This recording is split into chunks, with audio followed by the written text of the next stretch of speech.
Assalamualaikum warahmatullahi wabarakatuh. Salam sejahtera untuk kita semua. Salam hormat saya haturkan kepada dosen mata kuliah Pendidikan Pancasila, Bapak Profesor Dr. Wahyu Hidayat MPD, serta Bapak Ibu Akang Teteh yang sedang menonton video ini, alladzi lam yudhkar ismuhu ta'ziman wa takriman lahum, yang tidak bisa saya sebutkan namanya satu persatu, namun insya Allah tidak mengurangi rasa hormat dan memuliakan saya kepada Bapak Ibu dan juga Akang Teteh semuanya.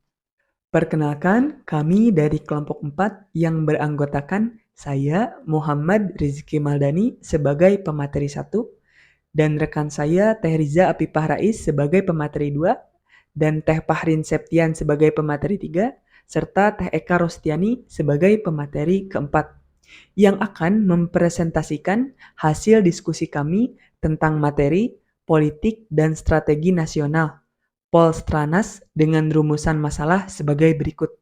Yang pertama, apa yang dimaksud dengan politik nasional dan strategi nasional atau Polstranas? Yang kedua, bagaimana penyusunan politik dan strategi nasional? Yang ketiga, apa dasar pemikiran penyusunan politik strategi nasional?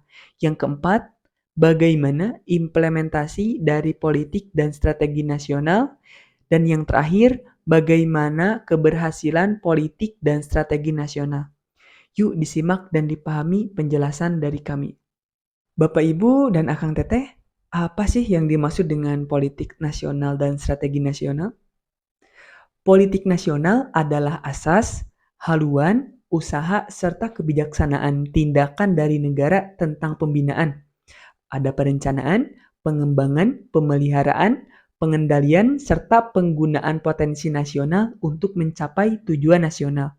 Sedangkan strategi nasional adalah cara melaksanakan politik nasional dalam mencapai sasaran dan tujuan yang ditetapkan oleh politik nasional, yakni merupakan pelaksanaan dari kebijaksanaan nasional.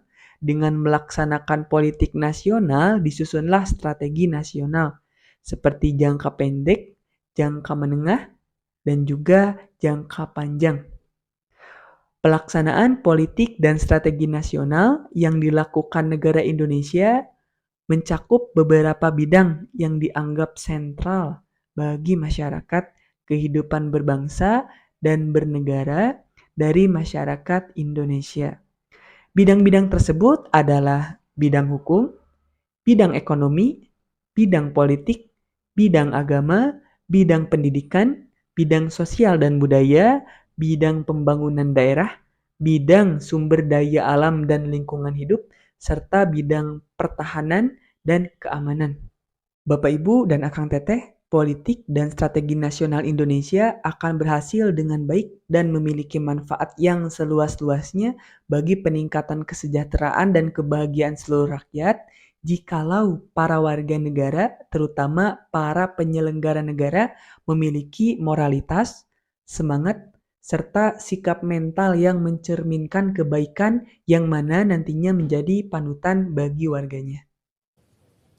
Assalamualaikum warahmatullahi wabarakatuh. Perkenalkan saya Riza Afifah Rais yang akan menjelaskan tentang politik dan strategi nasional atau Poltranas. Nah, untuk pengertian dari Poltranas ini telah dijelaskan oleh teman saya sebelumnya, maka saya akan melanjutkan menjelaskan tentang penyusunan politik dan strategi nasional. Nah, penyusunan politik dan strategi nasional ini dibedakan menjadi 2 poin, yaitu substruktur dan infrastruktur politik, dan yang kedua adalah penentu kebijakan. Nah, jadi dalam penyusunan politik dan strategi nasional diperlukan landasan pemikiran yang absah dan jelas, sehingga dapat mencerminkan kepentingan nasional seluruh komponen bangsa Indonesia. Nah, saya akan menjelaskan poin pertama, yaitu substruktur politik. Jadi, pada tingkat substruktur politik di Poltranas ini dilakukan oleh Presiden sebagai mandataris MPR setelah memahami GBHN atau garis-garis besar haluan negara yang ditetapkan oleh MPR dengan langkah awal menyusun program kabinet yang diikuti dengan menunjuk para menteri kabinet sebagai pembantu presiden. Nah, kemudian di tingkat infrastruktur, politik dan strategi nasional ini merupakan sasaran yang hendak dicapai yang meliputi bidang hukum, politik, ekonomi, sosial budaya, dan hankam.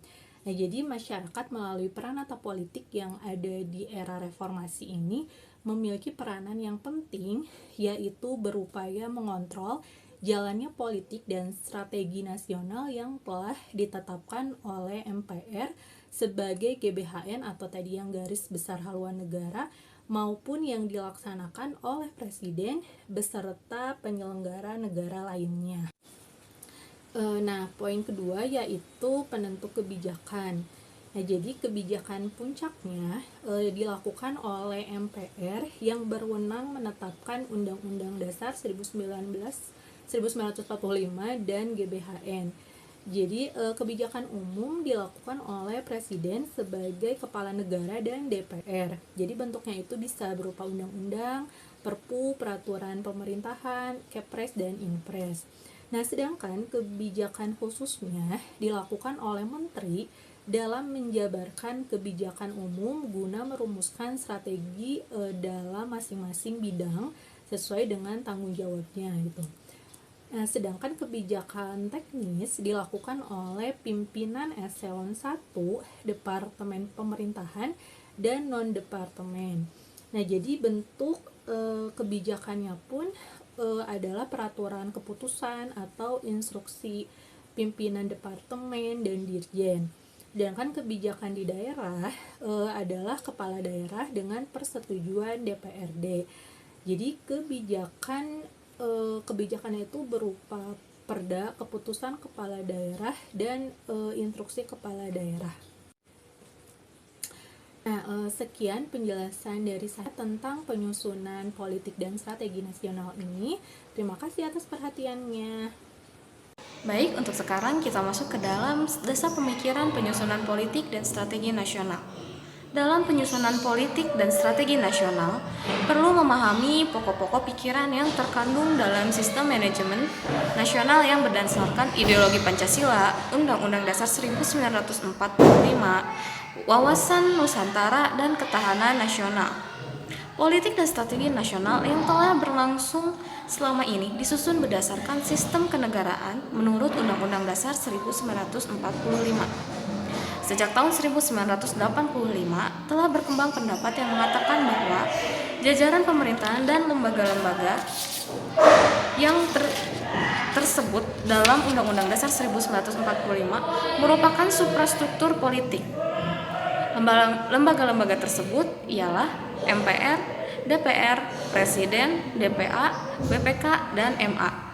Sedangkan badan-badan yang ada dalam masyarakat disebut sebagai infrastruktur politik yang mencakup peranata politik yang ada dalam masyarakat, seperti partai politik, organisasi kemasyarakatan, media massa, kelompok kepentingan atau interest group, dan kelompok penekan atau pressure group.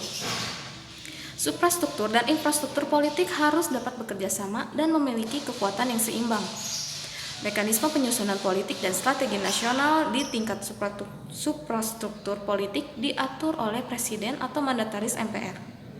Sedangkan proses penyusunan politik dan strategi nasional di tingkat suprastruktur politik dilakukan setelah Presiden menerima GBHN.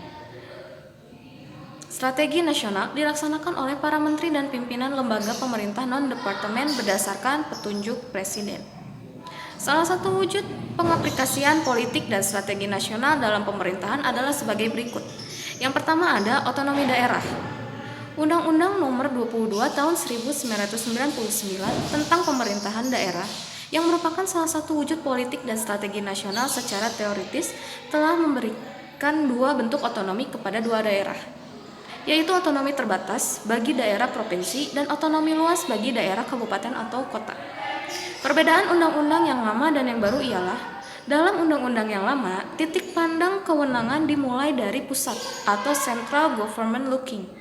Dan dari undang-undang yang baru, titik pandang kewenangannya dimulai dari daerah atau local government looking. Yang kedua, salah satu wujud pengaplikasian politik strategi dan nasional adalah kewenangan daerah.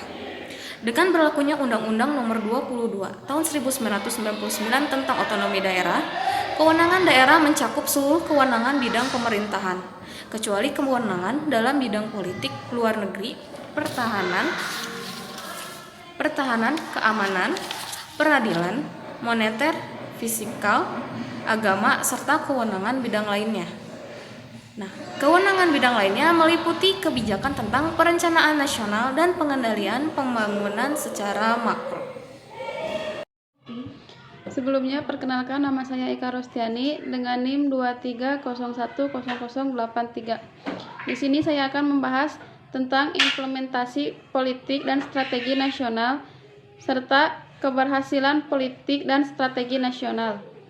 Politik nasional adalah politik pembangunan. Politik nasional pada hakikatnya sama dengan kebijakan nasional sebagai landasan serta arah bagi penyusun konsep strategi nasional. Dalam penyusunan politik nasional, secara garis besar ada beberapa hal yang perlu diperhatikan, yaitu kebutuhan pokok nasional yang meliputi kesejahteraan umum, keamanan, dan pertahanan negara. Secara garis besar, kaidah pelaksanaannya sebagai berikut. Yang pertama adalah Presiden menjalankan tugas penyelenggaraan negara. Yang kedua adalah DPR, MA, BPK, dan DPA berkewajiban melaksanakan GBHN sesuai dengan fungsi, tugas, dan wewenangnya berdasarkan Undang-Undang 1945. Yang ketiga adalah semua lembaga tinggi berkewajiban menyampaikan laporan pelaksanaan GBHN berdasarkan dengan fungsi, tugas, dan wewenang dalam Undang-Undang 1945. Yang keempat adalah GBHN dalam pelaksanaan dituangkan dalam program pembangunan negara 5 tahun yang memuat uraian kebijakan secara rinci dan terstruktur yang secara yuridis ditetapkan oleh Presiden bersama DPR.